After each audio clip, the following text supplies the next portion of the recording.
These Jeffrey Epstein files, I mean, they've really sparked a lot of discussion. Haven't they? Oh, yeah. And I bet you're wondering what's actually in them. Especially with all the media buzz. Yeah, swirling around. It's crazy. It's understandable, though. It is. This case just has a way of pulling you back in. It really does. We're going to be taking a deep dive into these newly declassified documents. Cutting through all that noise. All that noise to get to the heart of what's been released. And what's missing. And what's notably absent. That's really key. There's a lot of speculation. So much. Let's just focus on the facts. Yeah, on what we can actually see. Seen from these files. Absolutely. So to jump right in, the Department of Justice has released flight logs. Oh, wow. An evidence list, Epstein's personal contact book. Really? And even a redacted masseuse list. So that's... Which, for those who might not know, is basically a list of women who allegedly provided massages to Epstein. Right. And were potentially involved in his crimes.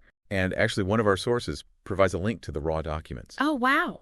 All 200-plus pages of them. That's amazing. We'll make sure to include that in the show notes so you can Definitely. see for yourself. That's right.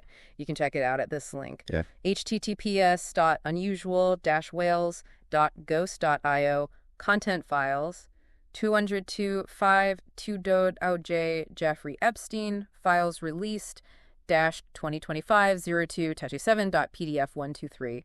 But here's the thing a lot of people are saying. There's little new information in these files. What are your initial impressions? Well, it's true. A lot of this information isn't entirely new. Yeah. I mean, we saw similar things come up Right. during Ghislaine Maxwell's trial. Maxwell, Epstein's longtime associate, was convicted of sex trafficking back in 2022, just to remind everyone. And 20 years she got. 20 years. But I wouldn't say this release is entirely a rehash. Okay. Even small details, they can be so valuable in investigations like this. Absolutely. They can help corroborate witness testimonies or establish timelines more definitively. Corroborating testimonies. Now you've hit on a crucial point. Okay. Does any of this information, even the smaller details, strengthen the case against Maxwell? Or, even more importantly, point to others who might have been involved? That's the question, isn't it? Yeah. And it kind of brings us to what's glaringly missing. The client list. The infamous client list, the one everyone has been waiting for, it's not in these files. No, and its absence is fueling a lot of speculation. Right. This is what people were most anticipating. Uh-huh. The list of powerful individuals who allegedly engaged in Epstein's crimes. It seems like a major omission, especially when the DOJ is touting transparency. Right. With this release. Yeah, it makes you wonder. It does. About the motives behind it all. Is it genuine transparency or, as some critics are suggesting, a carefully orchestrated PR move? Some are even saying it's a cover-up. What do you think? Well, it's too early to say definitively. However, it is interesting that some sources are questioning whether these documents were ever actually classified in the first place. If they weren't, then this release takes on a whole new meaning. It definitely adds another layer of intrigue to the whole situation. But let's not forget about the victims. Over 250 alleged victims have been identified. Attorney General Bondi emphasized protecting their identities as a key factor in this release. That's standard procedure, for sure. Right. But it also adds to the skepticism surrounding these redactions. Oh, for sure. Are they truly protecting victims or concealing information that could be damaging to certain individuals? Okay, so we have limited new information, a missing client list, and a whole lot of questions about the DOJ's intentions. Yeah. It's a bit of a mixed bag. It is, but this release is labeled Phase 1. What? So that implies more is coming. Oh, okay. We'll just have to wait and see. And in the meantime, there's a lot to unpack in what we do have. Oh, yeah, definitely. Let's shift gears and dive into some of the specifics in these documents. Let's do it. All right, so we've established that these Epstein files are generating a lot of buzz, but also a lot of skepticism. Right. So let's roll up our sleeves and dive into some of the specific details within these documents. Okay. For those of you who checked out the PDF, what jumped out at you?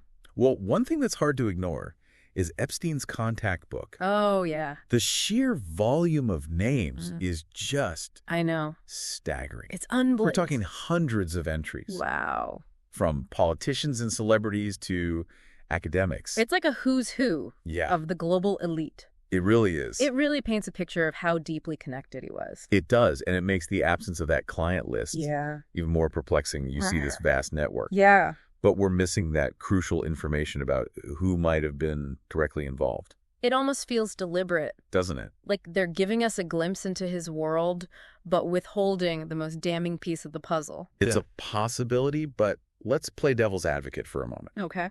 Could it be that this elusive client list, as we envision it, doesn't actually exist? Okay. Perhaps Epstein simply kept meticulous records of all his contacts, regardless of their involvement in his illegal activities. That's an interesting point. Yeah. But honestly, it seems unlikely. Yeah. Given the gravity of the allegations and Right. the testimonies we've heard from the victims. Right. They've specifically mentioned Exactly. being trafficked to powerful individuals. Yeah, and let's not forget the flight logs. The flight logs. Okay. They may not be a client list in the traditional sense, Right. but they are for some pretty compelling insights. Absolutely. We see Epstein jetting off to his private island. With, a revolving door of passengers. Those logs definitely raise some eyebrows. For sure. For example, there's one entry that shows a prominent politician flying to the island with several young women. Oh, wow. Now, well, we can't definitively say what transpired. It does raise questions about his judgment. For sure. It's like a breadcrumb trail. Yeah. Leading to something much darker. It is. Even if some of those individuals were just acquaintances or business associates, Right. their presence on those flights lends a disturbing air of normalcy Exactly. to Epstein's behavior. It normalizes his actions within those elite circles, Ugh. which is a chilling thought. And it kind of speaks to the broader issue Yeah. of how wealth and power can be used to shield individuals It's true. from accountability. Speaking of accountability, Yeah. I think it's worth taking a moment to discuss Epstein's previous plea deal back in 2008. Oh, yeah. He essentially got a slap on the wrist for similar charges. He did. And many believe that leniency contributed to his continued abuse. That plea deal was incredibly controversial. Yeah.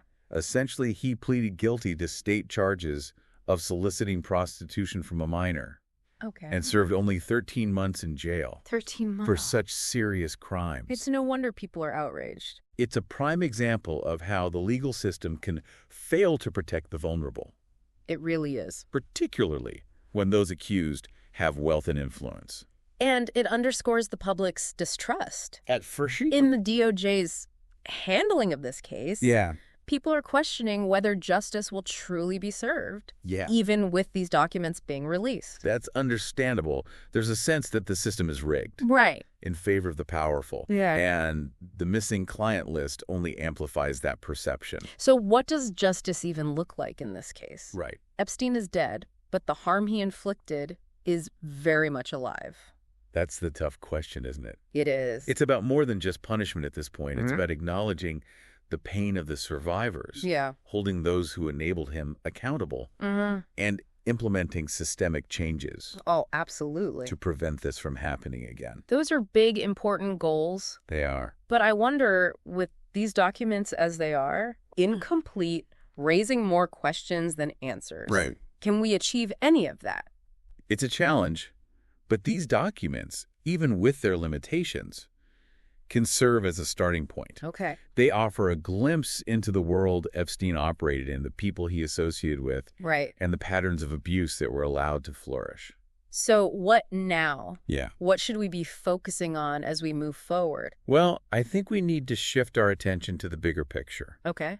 What are the systemic issues that allowed Epstein to operate with impunity for so long? Right. What can we do to address those issues and ensure that justice is truly served for all those affected? Those are the questions we'll be exploring as we move into the final part of this deep dive. Absolutely. We'll be looking beyond the specifics of these documents and considering the broader implications of this case, both for our society and for ourselves. Okay, so we've spent a good amount of time really dissecting these Epstein files. We have. What's in them, what's missing, Frustration. all the frustrations Yeah. surrounding it. Exactly. But I think it's time to kind of step back and ask, The big question. yeah, what does this all mean? It forces us to confront some uncomfortable realities about power and privilege. For sure. And the systems that often protect the elite. This case isn't just about Epstein himself. No, it's not. It's a mirror reflecting some uncomfortable truths about our society. You're really hitting on something important there. This isn't just a salacious tabloid story. It has profound implications for how we understand justice. Right. accountability, and really like the fabric of our institutions. Yeah, think about the outrage that this case generates. It's a lot. It cuts across political lines. It does. I mean, whether it's frustration with the DOJ or anger over Epstein's sweetheart plea deal, years ago. Ugh, don't even get me started. Yeah, there's just this collective feeling that the system is broken. And that plea deal, where he served, a measly 13 months for such heinous crimes, it really fuels that perception of a two-tiered justice system. Absolutely, and it highlights this fundamental question. Yeah. What does justice even look like in a case like this? Right. Where the perpetrator is dead. Yeah. But the ripple effects of his actions continue to harm so many. It's complex. It is. Is it about punishing those complicit in his crimes, supporting the survivors, or enacting systemic changes to prevent something like this from ever happening again? It's probably a combination of all those things. Yep. There's no easy answer here. Right. No single solution that will just magically right all the wrongs. I keep thinking about the over 250 identified victims. I mean, their stories are heartbreaking. They are. And their bravery in coming forward is just remarkable. What does justice look like for them? I think it starts with believing them. Yeah. Validating their experiences. Absolutely. And providing them with the resources that they need to heal. It's about ensuring that their voices are heard. Mm-hmm. Not silenced. Not dismissed. Not dismissed. Yeah, and ensuring that the legal system actually works to protect them and not their abusers. This case has exposed some serious cracks in our institutions. It has. It's a wake-up call. Yeah. A demand for reform, and a deeper examination of how power and influence operate within these systems. So, for anyone listening, what can we all take away from this? How do we move forward with this knowledge? It should ignite a sense of critical awareness, I think. Okay. Question assumptions, demand more transparency from our institutions, Yes. and be vigilant about protecting the vulnerable. This case is a stark reminder that these issues, abuse, exploitation, corruption, can happen anywhere, even in the highest echelons of society. And we can't just turn a blind eye to it. We can't. It's about recognizing that this isn't just someone else's problem. Exactly. We all have a role to play in holding those in power accountable and creating a safer, more just world. Silence is complicity. Mm-hmm. By staying informed, engaging in difficult conversations, and demanding better from our systems, we can contribute to a world where these kinds of abuses are no longer tolerated. It's been a heavy but important conversation. It has. Before we wrap up, I want to leave you with a final thought. Okay. These documents, this may be just phase one, Right. with the potential for more to come. Yeah. So I ask you, what would truly make a difference at this point?